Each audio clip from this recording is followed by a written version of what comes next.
যারা স্বামী আর বউ নিয়ে এত বয়ান দেন তারা 100% গ্যারান্টি দুইজন একা থাকেন অথবা আলাদা থাকেন। শ্বশুর শাশুড়ি নিয়ে যদি থাকতো তাহলে স্বামী কখনোই এত বউ বউ করতো না। কথাগুলো শুনতে খারাপ লাগলো, এটাই সত্যি। আর এটার একটা ছোট্ট উদাহরণ আমি আপনাদের সাথে শেয়ার করছি। আমার স্বামীও একসময় বহু বউ বউ করেছে। আমরা দুজন তখন আলাদা থাকতাম, আমি যেটা বলতাম সেটাই শুনতো। তার মানে এই নয় যে আমি আমার স্বামীকে বশ করেছি, কারণ আমাদের মধ্যে কথা বলার কোনো তৃতীয় ব্যক্তি ছিল না।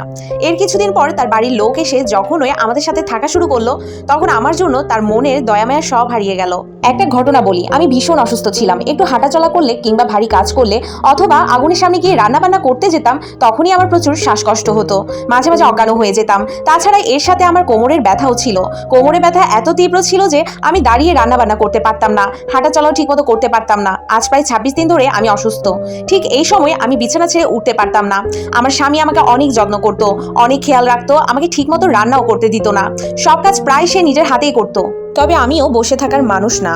আমি যতটুকু পারতাম বসে বসে সবজি কুটা বাটা এগুলো করে তাকে কাজ এগিয়ে দিতাম, যাতে তার কষ্ট একটু কম হয়। এতে বেশ কিছুদিন হলো আমার স্বামীর পরিবার লোকজন এসেছে আমাদের বাসায়, কয়েক মাস থাকবে। আমি আমার স্বামীকে বললাম, একটা কাজের লোক রাখো প্লিজ। তুমি তো জানোই আমি অসুস্থ, তেমন রান্নাঘরে যেতে পারি না।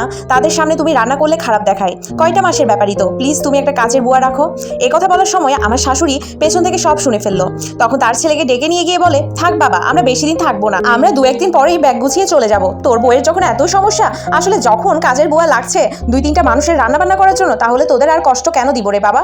এখনকার বউদের ঢং দেখে বাঁচি না। শ্বশুর শাশুড়ি আসলেই তারা অসুস্থ হয়ে যায়, রান্না বান্না করতেই পারে না। আমরাও তো সংসার করে এসেছি। দেখ বাবা, তোরও তো 4টা ফুপু ছিল, দাদা দাদি সহ অনেক লোকজন ছিল।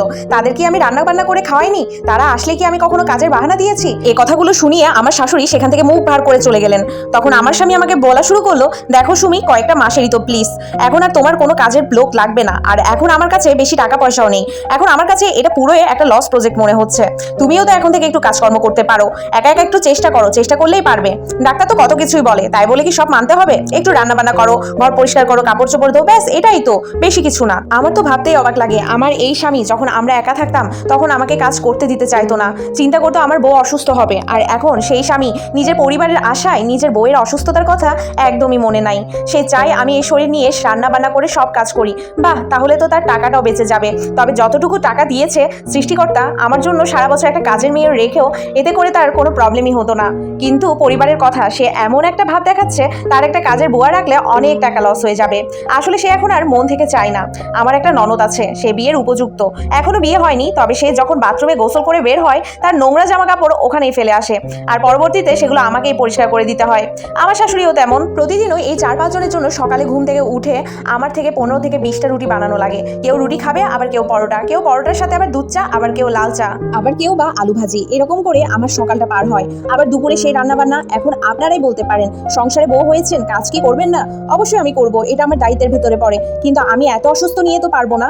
যেখানে আমার হাঁটাচলা করতে সমস্যা হয়ে যায়, এরকম নন স্টপ কাজ করার জন্য আমার শরীরটা ইদানিং অনেক খারাপ হয়ে যাচ্ছে। ভেবেছিলাম স্বামীকে বলবো বাবার বাড়িতে রেখে আসার জন্য, তারপর আবার ভাবি এখনকার মানুষ মন কখন পাল্টে যায় বলাও যায় না। তবে এখন থেকে ভেবেছি স্বামীর মন রক্ষা করার জন্য হলেও সব কাজই করবো আমি, শরীরের কোনো খেয়াল রাখবো না, আরো অসুস্থ হবো। তা দেখি স্বামী তো খুশি হবে, কিন্তু আমার মনের ভেতরে একটা বড় কষ্ট থেকেই যাবে যে আমার স্বামী অসুস্থতার সময় সব খেয়াল রেখেছে আমার, কিন্তু নিজের রক্তের মানুষগুলোকে কাছে পেয়ে বউয়ের অসুস্থতার কথা পরোয়া করলো না।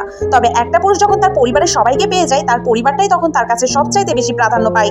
আমরা তো পরের বাড়ির মেয়ে, আমাদের গুরুত্ব তখনই হবে যখন তার প্রয়োজন পড়বে। কথাগুলো একটা আপু আমাকে লিখে পাঠিয়েছেন, তবে আমার কাছে মনে হয় সবাই এক না, সব স্বামী এক না, আবার সব পরিবারও এক না। যে পরিবারে এমন শ্বশুর শাশুড়ি ননদ থাকবে, বউয়ের কষ্ট তো সারা জীবন এভাবেই লেগে থাকবে।